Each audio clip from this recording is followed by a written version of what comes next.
What is worse for the planet than cars? Buildings. Okay, Lisa, you got to explain that.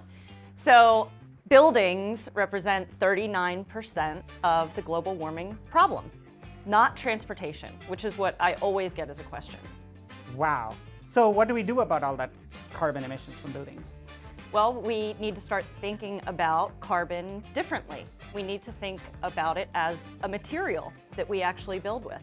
When you're making a building, you're either putting carbon into the atmosphere or you're absorbing carbon, what we at Interface call loving carbon, taking carbon from where it doesn't belong and bringing it down into making products.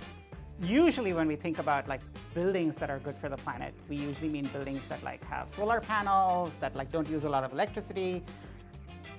I don't hear that in what you're saying. Well, that's operational carbon.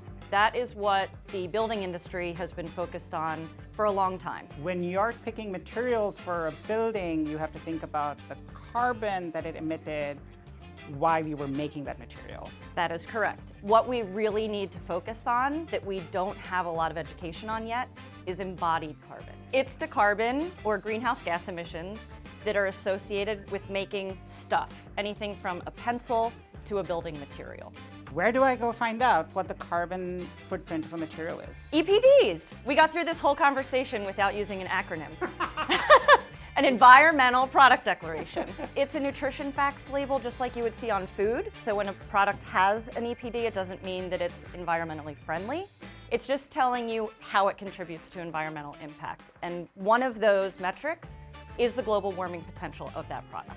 Now there are tools available that are free and open access, like the Embodied Carbon in Construction Calculator or the EC3 tool, which allows you to not have to read those EPDs, which is pretty awesome. But lots of tools out there to help, including Metropolis's Climate Toolkit. That's right. Metropolis does have a tool. It's called the Metropolis Climate Toolkit for Interior Design, and it's available for free on our site. Lots of free ways for you to look at carbon. It's free, it's for me. But that's what it should be. I mean, we all should be able to get into this stuff because climate change is real, guys. Yeah. I'm on deadline. I'm a designer. I'm on deadline. This stuff is driving me crazy. How do I get some help? So Interface offers what we call a carbon love and learn, play on a lunch and learn.